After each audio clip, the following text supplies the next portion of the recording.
할렐루야. 하나님께 영광 돌립니다. 자, 이제 오늘은 6장부터 또 가도록 하겠습니다. 한번 기도합니다. 하나님 감사합니다. 영광과 감사와 존귀가 하나님께 있습니다. 구원에 대한 분명한 확신과 삶에 대한 분명한 확신이 있어서 어떤 이단과 우상숭배에 빠지지 않도록 주의 백성들을 영적으로 보호하시기를 원합니다. 로마서를 통해서 열어주실 놀라운 말씀과 은혜의 깊은 것들을 사모합니다. 종을 낮추시고 겸손하게 하시고 오직 이 복음의 통로로만 쓰임받기를 원합니다. 이 영상을 통해서 은혜를 사모하는 모든 주의 백성들을 축복하시며 함께 하옵소서. 예수님의 이름으로 사모하며 기도합니다. 아멘. 할렐루야. 여러분, 우리가 예수님을 통해서 구원 얻음으로 두 가지의 삶의 축복이 열리는 겁니다. 5장에서 하나님과는 화평을 이룰 수 있어요. 우리가 원래 전에는 6절인 대로 연약한 대로 6절부터 10절까지 보세요. 여러분, 연약했고 경건하지 않았고 죄인이었고 원수되었던 이런 자들을 위해서 예수님이 죽으신 거예요. 왜? 하나님과 화평하도록.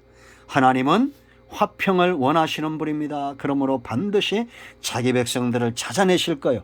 그런가 하면 여러분, 한 사람 아담으로 인해서 사망이 왕노릇했지만 이제 한 분 예수님이 순종하심으로 우리가 생명 안에서 왕노릇하는 아담이 빼앗겼던 통치권들이 회복된 겁니다. 성도의 삶이 얼마나 축복이며 세상에서 얼마나 복된 삶을 누릴 수 있냐라는 겁니다.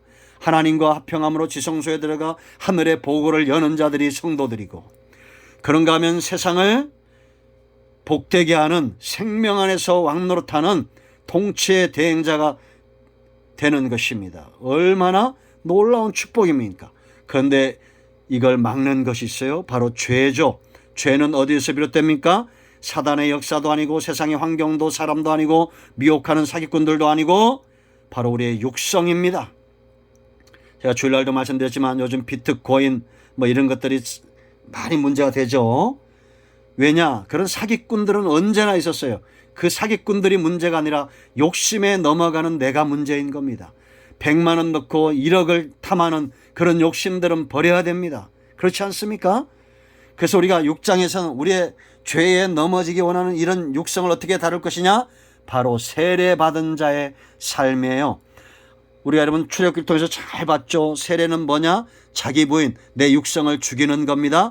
홍해에서 고린도 10장 1절로 3절인 대로 그들이 모세에게 속하여 바다와 구름을 바다를 지나고 구름의 인도를 따르면서 세례받았던 것처럼, 이 물은 세례라고 그랬죠. 그러니까 여러분, 구약시대는 할례입니다. 아브라함이 생식 능력을 의지할 때 범죄가 일어났죠. 그래서 하나님이 아닌 자기가 의지하는 것들에 칼을 댄 거예요.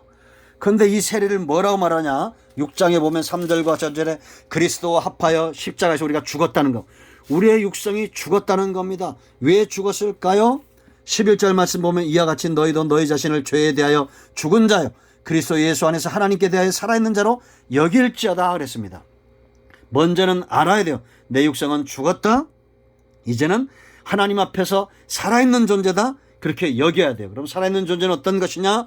우리가 13절 이하에 있는 대로 하나님께 의의 무기로, 너희 지체를 의의 무기로 하나님께 드리라 라고 말합니다. 여러분, 말이 좀 빨리 가고 있는데요. 우리가 여전히 육성을 갖고 있지만 이미 죽은 자입니다. 죽은 자는 말이 없어요. 용각사는 소리가 나지 않는다 그랬어요. 왜? 곱게 다듬어졌기 때문입니다. 이스라엘 백성들을 광야에서 하나님이 몸을 이끌어내고 40년 동안 그 중심 마음 육성을 죽이는 일에 40년을 사용합니다. 그리고는 이제 여리고성 앞에 섰을 때는 아무도 들레지 않는 겁니다. 지금 우리가 여리고성 앞에 있습니다. 코로나 여리고성, 환경과 사람과 이 정권과 이 모든 것들 주변의 열방들이 여리고성과 같습니다. 세례받은 자는 잠잠한 겁니다. 하나님이 외치랄 때 외치고 잠잠한 겁니다. 하나님이 반드시 일하신다라는 겁니다. 그래서 우리는 내가 이미 죽었고 하나님 앞에 대해 살았고 이제는 하나님 앞에 산 자로 의의 무기, 의로운 삶에 깨어 있어야 된다라는 겁니다. 그렇게 순종할 때 내가 그 순종하는 것에 종이 된다. 죄에 순종하면 죄의 종이 되지만 우리가 의에 순종하고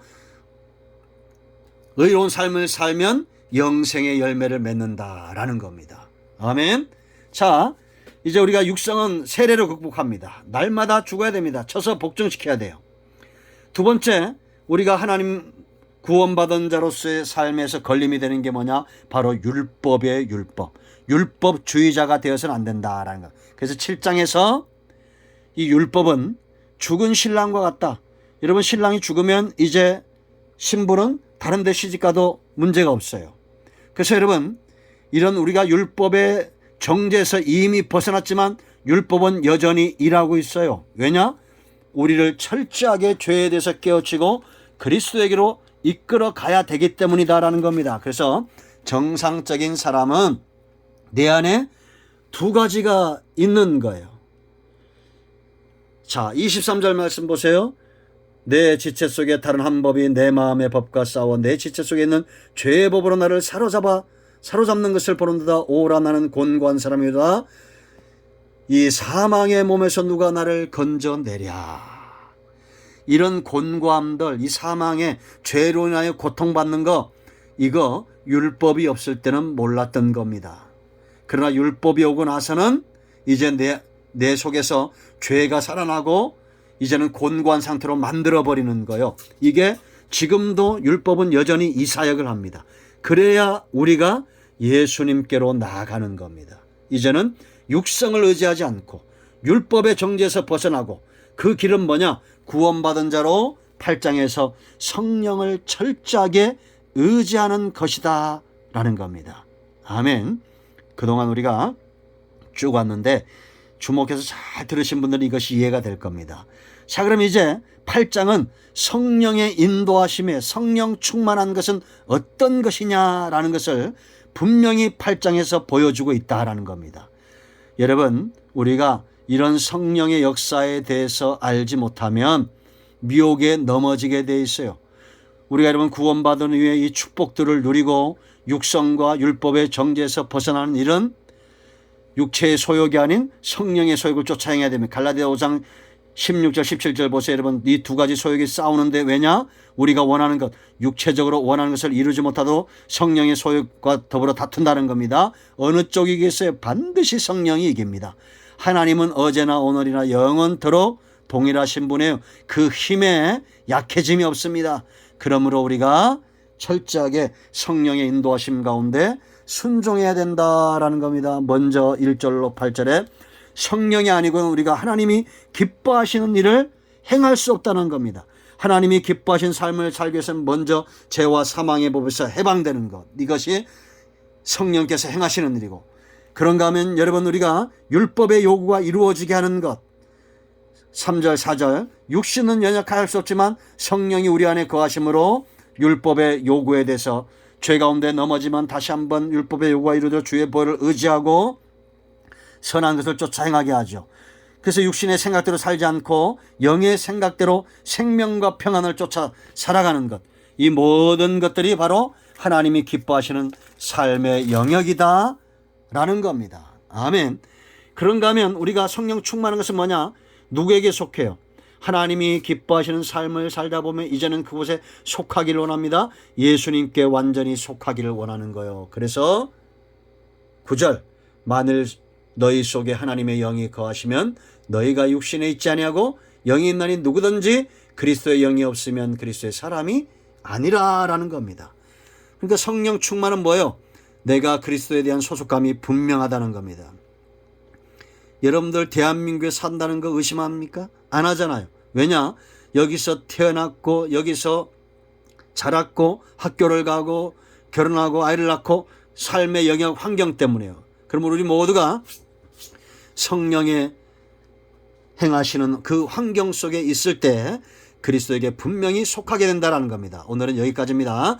8장이 중요합니다. 로마서의 꽃입니다. 왜냐? 구원 이후에 보혜사가 우리 가운데 임하셔서 구원의 역사를 완성해 가시기 때문이다 라는 겁니다. 아멘. 기도합니다. 하나님, 이 말씀대로 되게 하시고 우리가 구원받은 자로 성령의 인도하심을 쫓아 하나님과는 화평하고 세상에서 통치의 대행자로 그 생기의 능력, 성령의 능력에 사로잡힌 삶을 살게 하옵소서. 육신에 지지 않게 하시고 율법의 정죄에 넘어지지 않도록 생명의 성령의 법 아래 날마다 강건해지기를 원합니다. 예수님의 이름으로 사모하며 축복하며 취하며 기도합니다. 아멘. 이제 선포합니다. 우리 가운데 역사는 모든 흑암과 병마와 모든 불합리한 것들, 문제는 예수 그리스도의 이름으로 지금 즉시 해결될지어다. 해결됐습니다. 할렐루야. 하나님께 영광 돌립니다. 아멘.